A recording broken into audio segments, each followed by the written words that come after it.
She told him she loved him. He said nothing.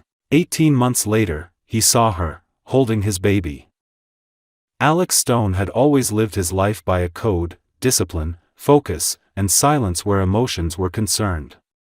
At 35, he had everything society told him he should want. He was a self-made millionaire, the CEO of a tech conglomerate that had disrupted markets and redefined productivity, and he was admired and feared in equal measure by everyone in his orbit. He moved through the world like a force of nature, efficient, clean, composed. There were no accidents in his life, only decisions. At least, that's what he believed until Hannah Gray entered his office and knocked all of that certainty sideways. She was brought on as a media consultant, hired to refresh the company's public voice, young, incredibly bright, and unervingly observant. Unlike most people who sat across from him in meetings, she didn't try to impress him or flatter him. She listened carefully, spoke honestly, and somehow managed to challenge him without ever being disrespectful. That, more than anything, caught his attention. He started calling her into meetings she technically didn't need to be at, just to see how she would respond. She always came prepared, always calm, but with a spark in her that lit up even the most tedious strategy sessions. At first, he thought it was curiosity. Then he realized it was something he had no control over. Their connection didn't unfold with fireworks or melodrama. It was gradual. Late-night work sessions turned into shared dinners.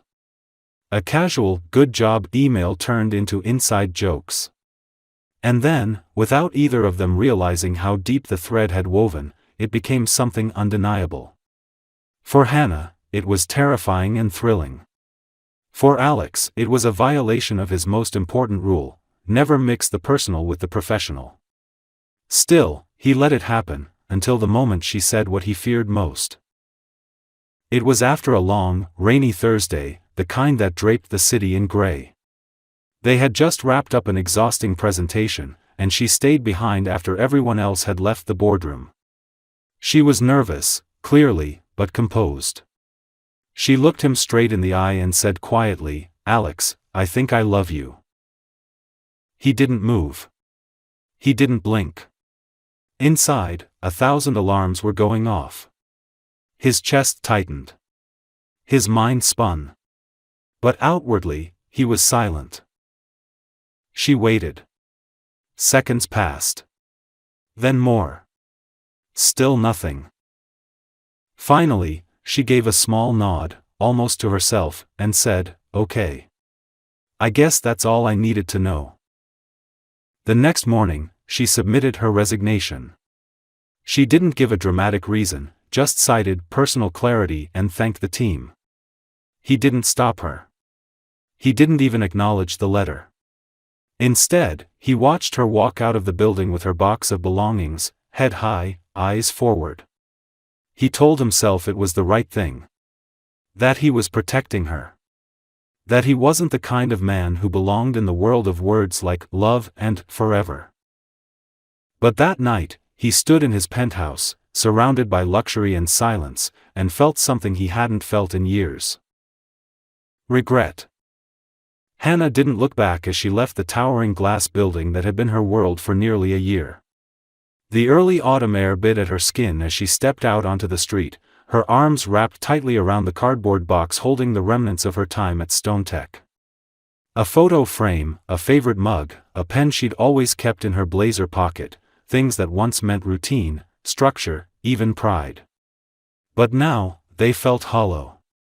She had walked away from a position that many would have fought to keep, from a company with power and prestige. But what she walked away from most was him. She had never planned to fall in love with Alex Stone.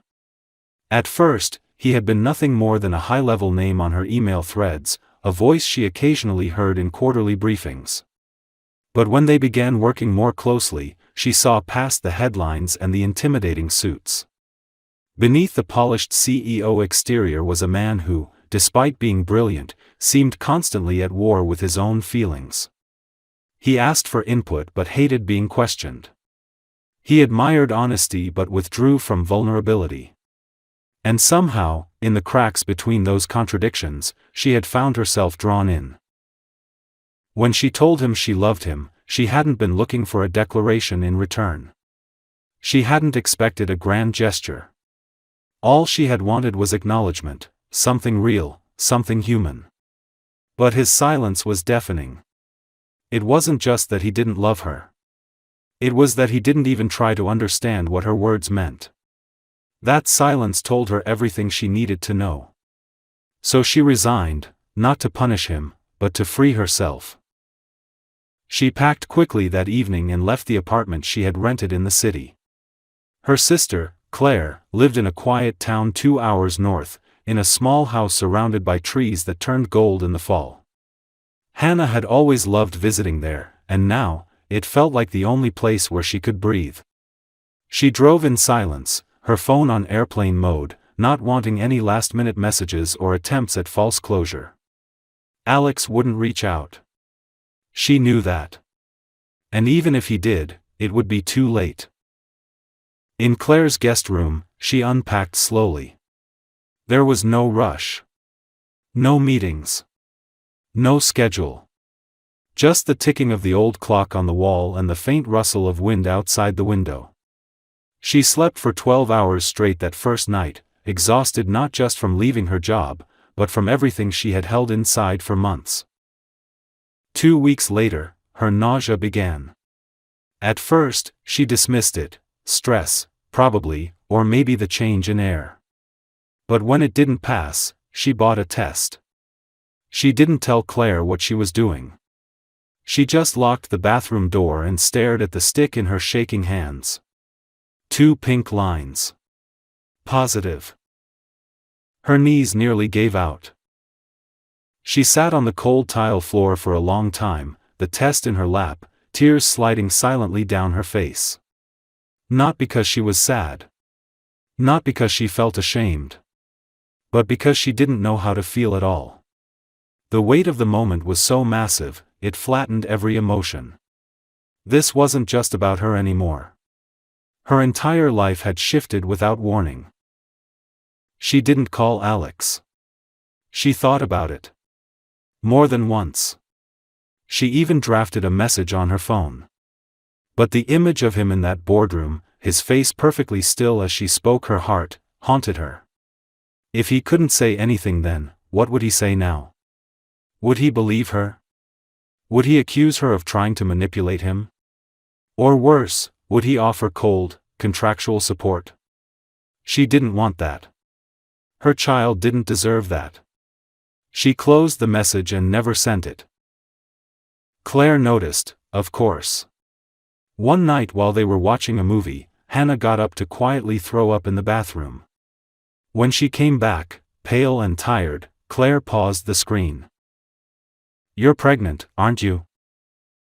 Hannah nodded slowly, lips pressed together. Claire didn't ask who. She just wrapped her in a hug and whispered, "You're going to be okay." In the weeks that followed, Hannah began rebuilding from scratch.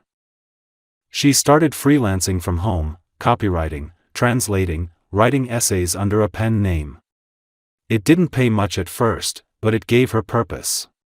She began prenatal appointments with a kind local doctor and watched as her body changed in ways that felt both terrifying and miraculous. She thought of Alex more than she wanted to. Every time she felt a kick, every time she saw the ultrasound monitor light up, she wondered if he would have been moved. If he would have cried. If he would have pulled her hand to his chest and whispered apologies he didn't know how to give. But she let those thoughts drift away. She had to. Months passed. Her belly grew, and so did her strength. When her daughter was born, after a long and painful labor, the room fell completely silent for a second before the baby's cry broke through. Hannah looked into those piercing blue eyes and knew instantly, there was no denying who her father was. She named her Ellie. No middle name. No last name from him. Just Ellie. Hers. Entirely. Ellie was 5 months old when the world around Hannah finally began to slow down. The chaos of new motherhood, sleepless nights, endless feedings, the dizzying mix of wonder and fear, had settled into a rhythm that was equal parts exhausting and beautiful. The quiet town where Claire lived became their sanctuary. In the mornings, Hannah would carry Ellie outside wrapped in a soft blanket and sit on the back porch with a cup of lukewarm tea, watching as the sun filtered through the changing leaves. Ellie would gurgle and wave her tiny hands at the wind, fascinated by birds, trees, and the play of light on the grass. Claire had converted the small sunroom into a nursery, painting one of the walls pale lavender and adding shelves for the few books and toys Hannah had collected. It wasn't extravagant, but it was warm. Safe. The space smelled faintly of lavender oil and baby lotion, and sometimes, when Ellie napped on her chest, Hannah would close her eyes and pretend the world outside didn't exist. Work was steady enough to get by. Hannah had picked up a few reliable clients and found comfort in her late-night writing sessions after Ellie had fallen asleep. Her pieces were reflective, sometimes raw, and even though she wrote under a pseudonym, they gained traction. Comments poured in from women who saw themselves in her, who had left behind something heavy and were learning to live again. She never mentioned Alex by name. Never told the full story. But pieces of it were there, scattered between lines about heartbreak, silence, and choosing to move forward even when nothing made sense. Despite everything, she didn't regret keeping the pregnancy to herself. She didn't want Ellie to grow up as someone's secret, or worse, someone's guilt. She wanted her to be loved openly and fully. And if that love came only from her, then so be it. Still, there were moments, sharp, quiet ones, when she'd look into her daughter's bright blue eyes and feel a deep ache in her chest. Ellie had his eyes. There was no escaping that. Every time Hannah saw them, it reminded her of the moment she confessed her love and was met with silence. It reminded her of the life they never had, and the man who had let it slip through his fingers. Occasionally, Claire would suggest reaching out, especially during nights when Ellie had a fever or when Hannah looked particularly worn down. But Hannah always shook her head. What if he doesn't want to know, she'd ask. What if he regrets her? Claire never had a good answer. And so, they moved forward together, two sisters and one little girl, building a new version of family. Hannah tried not to Google him, but sometimes she couldn't help it. Alex Stone was still in the news, photographed at conferences, featured in interviews, quoted in Forbes and TechWorld. He looked the same in every photo, precise, polished, cold. She wondered if he ever thought of her. If he ever remembered that night in the boardroom when she'd said 3 words and he'd said nothing. It haunted her, not because she wanted to go back, but because part of her still couldn't understand how someone so intelligent could be so emotionally blind. One late October evening, Hannah bundled Ellie into her softest sweater dress and headed to a local harvest fair. It was a modest event held in the town square with warm cider, pumpkins, and a few booths raising money for local schools and shelters. Claire had been volunteering there and invited her to come help set up. Hannah agreed, thinking it might be good for her to be around people again. The night air was crisp, and Ellie giggled happily in her sling, her tiny hands reaching for string lights and paper lanterns. The scent of cinnamon and wood smoke filled the air, and for the first time in weeks, Hannah felt almost normal. People smiled at her, asked about Ellie, complimented her eyes. Hannah thanked them and moved on quickly. One woman said, "Those eyes, so blue. Just like her father's, I bet." Hannah paused for a fraction of a second. Then she smiled and replied, "She got lucky." That night, after Ellie had fallen asleep, Hannah sat on the floor of the nursery and cried. It wasn't a breakdown. It wasn't even sadness. It was grief, quiet, private grief, for a connection that could never be, for a man who would never know the sound of his daughter's laugh or the way she furrowed her brow when trying to roll over. And for herself, too, for the part of her that still, even now, wished he had said something when it mattered most.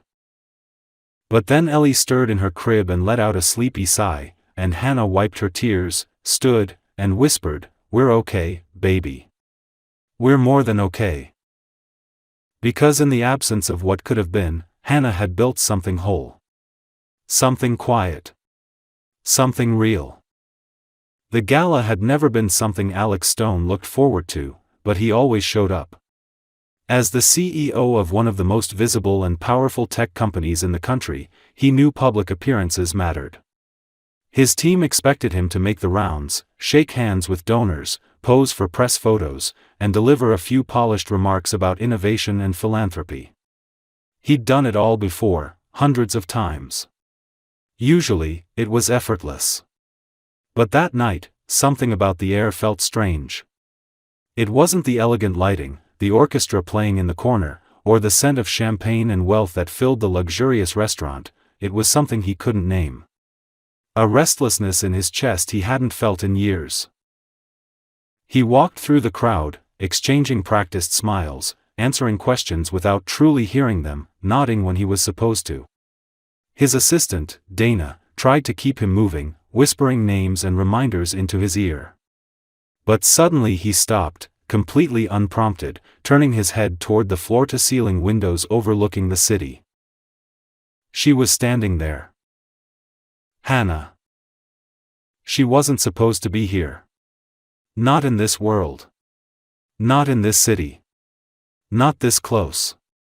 She stood in a midnight blue dress that clung to her figure with quiet grace, her light brown hair gathered loosely over one shoulder. And in her arms, resting against her chest, was a baby girl no older than 6 months.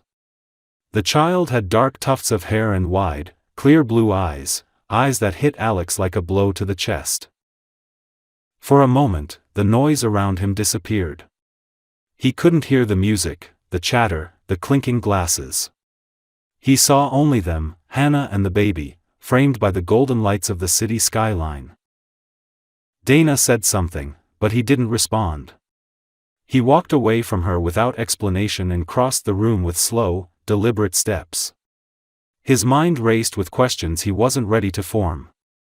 She hadn't seen him yet.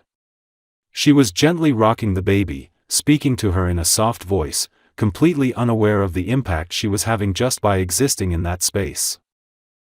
When he finally reached her, his voice came out quieter than he intended. "Hannah?" She turned. For a split second, there was something raw in her expression, shock, hesitation, and something else that he couldn't name. But it vanished quickly, replaced by calm composure.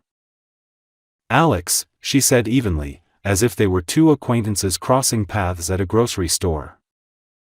He couldn't look away from the child in her arms. "She's yours," she said simply, without ceremony, without build-up. "And no, I wasn't going to tell you." It wasn't accusatory. It wasn't bitter. It was just honest. He swallowed hard. Why? Her eyes, those deep brown eyes that once held so much hope, searched his face for a moment. "Because I told you I loved you, and you said nothing. I needed to protect her from silence like that." Alex felt his stomach twist. The weight of what she was saying crashed into him all at once.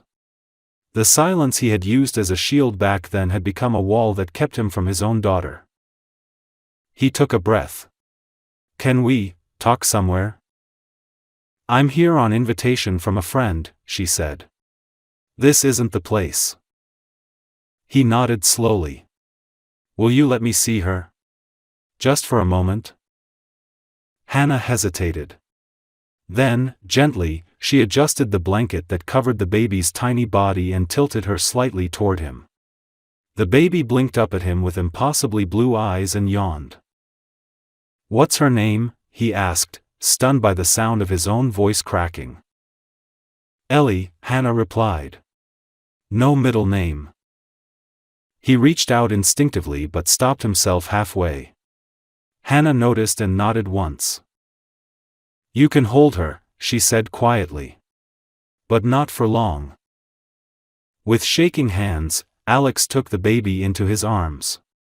She was so small. So warm. Her fingers curled around his thumb, and a wave of emotion surged through him so powerfully that he had to close his eyes. In that moment, every late night at the office, every closed-off instinct, every controlled decision, all of it seemed absurd. This child existed. She was real. And he had missed it all. He handed her back carefully, afraid his hands would betray the storm in his chest. "I didn't know," he whispered. "If I had." She cut him off gently. "But you didn't ask. Not once. You never reached out. You didn't wonder what happened after I left. I made peace with that." He wanted to argue. To tell her how often he had thought of her, how many nights he'd stared at her number in his phone, too ashamed to call. But what would that change now? "I'm not here to fight," he said after a long silence. I need time. To process. To understand." "You don't get to process," she said calmly. "You can be in her life, Alex, if you want to be. But only if you show up. Not later. Not when it's convenient. She doesn't need a ghost. She needs presence." He nodded, overwhelmed. "I want to try. If you'll let me." "Trying isn't enough," she said. "But it's a start." She shifted Ellie in her arms and turned away. Before she walked off, she paused, looked over her shoulder, and said, "You know where to find us. But we won't wait." Alex stood there, motionless, as the crowd resumed moving around him. The orchestra played something light and cheerful, and the chandelier sparkled overhead. But his world had shifted. And for the first time in years, Alex Stone wasn't in control. Alex didn't sleep the night after the gala. He sat in his apartment, surrounded by floor-to-ceiling windows and a skyline that suddenly felt meaningless. The lights of the city flickered far below, but all he could see were her eyes, the way Hannah had looked at him with calm strength, not anger, not desperation, but something worse, finality. And Ellie. That tiny child with his eyes. Her hand had wrapped around his thumb, barely larger than a petal, but that small touch had detonated something inside him that he didn't know how to name. He had spent years building a fortress out of silence, out of logic, out of power. But in that moment, with a child in his arms and a woman he once loved looking through him instead of at him, every defense crumbled. He had been so certain he was protecting her by not answering. He told himself love wasn't real, that his presence would only complicate things. But the truth was more cowardly. He had been afraid. And now, he had missed the first smile, the first laugh, the first time Ellie had opened her eyes. The next morning, he did something he hadn't done in over a decade. He cleared his schedule without reason. Dana protested, confused by his sudden disappearance from meetings and calls, but he didn't explain. There was nothing to explain that could be put into words yet. He found Hannah's name in an old HR file. She had listed her sister's town as a backup contact address. It was a stretch, but it was something. 2 hours later, he was in a car, watching the city give way to long roads, trees, and quiet neighborhoods that looked nothing like the world he lived in. When he pulled up in front of the small house with the white porch, he sat there for a long time, engine off, unsure what he was about to do. He wasn't used to knocking on doors without control, without a reason that benefited him. He wasn't used to being the one asking. Claire answered the door, and for a moment, her expression told him she knew exactly who he was. She didn't smile, but she wasn't hostile either. "She's in the back," Claire said after a long pause. "With Ellie." Hannah was sitting on a blanket in the grass. Ellie was lying on her back, kicking her legs in the air, babbling in soft, happy tones. The sun framed them both, and it struck Alex how complete they looked, how peaceful. He approached slowly, hands trembling in a way that made him feel ashamed. When Hannah saw him, she didn't look surprised. "I wasn't sure you'd come," she said. I didn't know how not to, he replied. She looked down at Ellie. She doesn't know who you are yet. You're a stranger to her. I want to change that, he said. But not on my terms. Yours. Hers. Hannah studied him for a long moment, then nodded toward the edge of the blanket. Sit. He did. For the next hour, he watched her with Ellie, watched how naturally she moved, how she spoke to the baby like she was a whole person with opinions and needs that mattered. When Hannah finally handed Ellie to him again, she stayed nearby but didn't interfere. Ellie didn't cry, didn't resist. She looked at him curiously, her little hand reaching toward his collar. He couldn't stop the tears that welled up. Hannah didn't react. She just watched. You don't get to drop in and out of her life, she said quietly. If you're in, you're in. Diapers, bottles, bedtime stories, sickness, first words. Not just birthdays. I know, Alex said. I'm not here to play a role. I'm here to be a father. If you'll let me. She didn't answer right away. Instead, she leaned back on her elbows and stared up at the sky. I don't trust you, she said finally. Not yet. I don't expect you to, he replied. I just hope to earn it. One day at a time. He stayed until sunset, helping fold the blanket, holding Ellie while Hannah packed up her toys. He didn't try to overstay. He didn't ask questions she wasn't ready to answer. When he left, she said only, tomorrow at 10, if you're serious. And he was. He showed up the next morning at 10 sharp. And the next day. And the one after that. He changed diapers with clumsy hands. He learned how to warm a bottle. He held Ellie when she was fussy and learned which song calmed her when nothing else worked. Every evening, when he left, he felt a little less like a stranger. And every night, Hannah sat by the window, watching him go, wondering how a man who once stood so far from love was slowly, steadily learning how to walk toward it.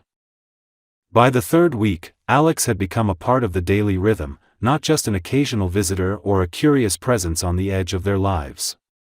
He arrived every morning at 10, no matter the weather, no matter how busy his inbox became overnight.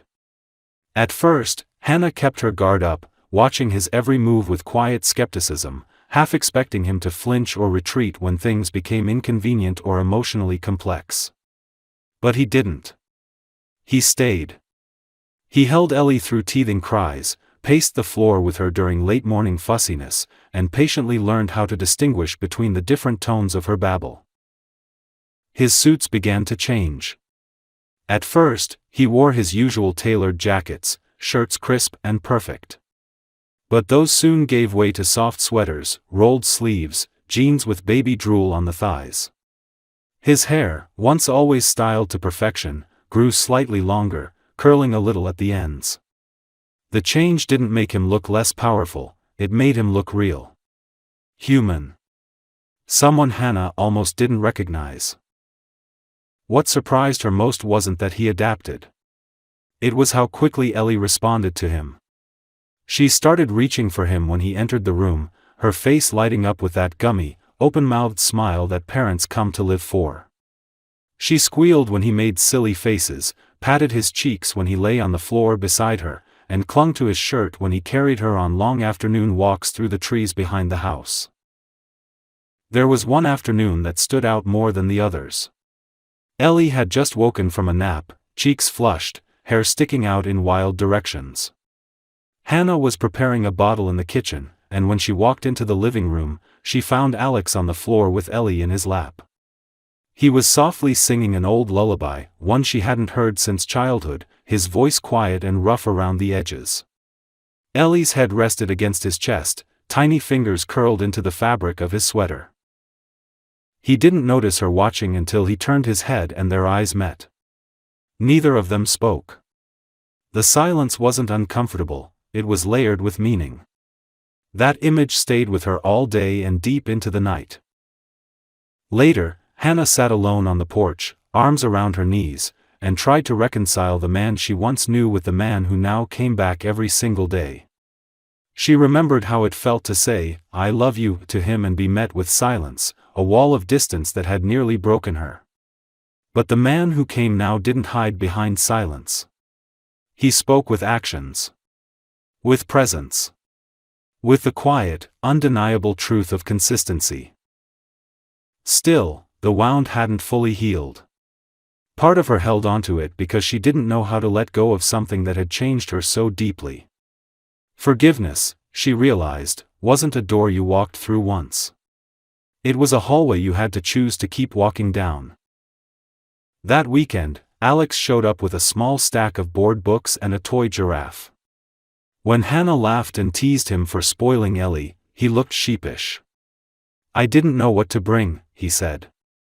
"I just wanted to bring something." Then he added, more softly, "I missed everything for 6 months. I can't get that time back, but I can try not to miss what's ahead." That night, after Ellie had gone to sleep, Hannah surprised herself by inviting Alex to stay for dinner. It was a simple meal, pasta, a salad, tea. But it felt monumental. They ate slowly, talked carefully, and for the first time since the gala, she asked him about his life outside of fatherhood. He told her about the company, how it felt empty now, how the money and titles didn't carry the same weight. He admitted he had gone back to the office after the gala and stared at her name in the system for hours, stunned by the hole he hadn't known was there. He confessed that the day she walked out of his life was the first day he questioned the man he had become. "I was afraid," he said. "Afraid of love, afraid of needing someone, afraid of not being enough. So I said nothing. And I lost everything." Hannah didn't answer right away. Her heart hurt at the truth of it, but she also felt something else, a flicker of understanding. Not absolution, not yet, but something softer than anger. As he stood at the door to leave, she said quietly, "You're showing up now. And that counts for something." When he left, she stayed at the window longer than usual. And this time, when he disappeared down the street, she didn't feel dread or ache. She felt possibility. October slipped into November with a quietness that matched the shift between Hannah and Alex. The leaves turned from vibrant fire to brittle brown, and the air grew sharper, laced with the coming of winter. But inside Claire's house, there was a strange warmth taking hold, not just from the fireplace or the heavy blankets draped over the furniture, but from the way Hannah had stopped flinching when Alex's car pulled into the driveway, from the way Ellie now squealed when she saw him at the door, from the way the three of them had begun to move together with an unspoken rhythm. Alex had become a constant, no longer proving he could be present, but simply being present. He didn't ask for acknowledgement, nor did he press for more than what was offered. He helped in the kitchen, washed bottles without being asked, stayed late when Ellie had a fever, and sometimes arrived with food already prepared, saying only that he had extra. He had learned to hold the baby with one arm and stir soup with the other, to carry a diaper bag with no sense of irony, and to rock Ellie for long, quiet stretches while humming to himself. The house felt different when he was in it, not louder, not busier, but fuller. More complete. And yet, a part of Hannah remained cautious. She had let herself believe in Alex once and been met with silence that shattered her faith in everything between them. Now, he was here, yes, but for how long? What if the pressure of fatherhood wore on him? What if work pulled him away again? What if this was temporary? Those questions lived in the corners of her mind like shadows she couldn't quite chase away. One evening, while Claire was out and Ellie had fallen asleep unusually early, the house was blanketed in quiet. Alex stayed later than usual. He didn't ask. He just didn't leave. They sat across from each other on the living room floor, Ellie's toys scattered between them, 2 cups of untouched tea cooling nearby. Hannah stared at a small rubber elephant, turning it slowly in her hands. She didn't look up when she said, do you know what the hardest part was? Alex looked at her carefully, sensing the shift in her tone. Tell me, he said. It wasn't when you said nothing after I told you I loved you. That was awful, yes, but I could justify it in my head: fear, shock, pressure. I had excuses ready for you before I even left the building. But the hardest part was the silence afterward. The way you never called. The way you never even tried to ask why I left. That made it real. That told me everything I didn't want to believe about how little I must have meant to you. Her voice didn't tremble. It was steady, quiet, almost detached. That's how he knew it came from the deepest kind of wound, the kind that had bled out and scarred. Alex closed his eyes for a moment. There's not a day that goes by where I don't regret that. She finally looked at him. Then why did you do it? He didn't answer right away. He rubbed his hands over his face and let out a breath. Because I didn't know how to be needed. Not really. I've spent my entire life succeeding by being untouchable. Controlled. But when you said you loved me, I felt completely powerless, and it terrified me. I thought if I said nothing, it would all go away. That the feelings would pass. That you'd move on and forget me. But instead, I lost everything that mattered. And I've hated myself for it ever since. The room felt heavier, but not suffocating. I never stopped loving you, Hannah said after a long silence. Even when I didn't want to. Even when I was angry. But love by itself isn't enough. I need trust. I need safety. Especially for her. I want to build that with you, Alex said, his voice raw. Not because it'll fix the past, but because it's the only future I want. They sat in silence again, this time not out of discomfort, but reflection. Then Hannah said quietly, Ellie's first word might be, Dada, at the rate we're going. Alex smiled, and it was the kind of smile that didn't reach the mouth but pulled something deep in the chest. I hope it is, he said. Before he left that night, he paused by the door. I love you, he said. No hesitation. No drama. Just the word she had once given him, finally returned. Hannah didn't respond right away. But as the door closed behind him, she felt something shift again, this time not fear, but a small, glowing thread of trust beginning to form. It wasn't a declaration. It wasn't closure. It was the beginning of something real. Something neither of them would run from this time. Winter arrived slowly, layering the town in soft snow and fog that rolled over the hills like breath. The trees stood bare, skeletal and still, and the roads shimmered under thin sheets of ice. But inside the little white house, warmth pulsed through every room. It lived in the quiet lullabies Hannah sang at bedtime, in the steam rising from mugs of cinnamon tea, and in the sound of Ellie's giggles bouncing down the hallway like sunlight trapped in sound. What had once been temporary, a man showing up each morning, a father learning how to live outside the boundaries of ambition, was now just life. A shared rhythm. A new normal. Alex had kept his promise. Not with words or grand gestures, but with something far rarer, consistency. He never missed a day, never cancelled, never allowed work to swallow him again. His world had rearranged itself around Ellie's needs and Hannah's boundaries. He still ran a company, still carried the weight of a global empire on his shoulders, but he did it differently now. He brought his laptop to the house, took meetings in Claire's old sewing room, and blocked off time in his calendar for diaper changes and nap time. His employees noticed, the media speculated, but he didn't explain himself. For the first time in his life, he didn't care what the outside world assumed. It wasn't perfect. There were moments of tension, when Ellie wouldn't stop crying and neither of them knew why, when Hannah flinched at a tone too close to the old Alex, or when he caught himself retreating into silence again without meaning to. But those moments didn't end in slammed doors or bitter silences. They ended in apologies, in long walks to clear the air, in small conversations whispered late at night once Ellie had fallen asleep between them.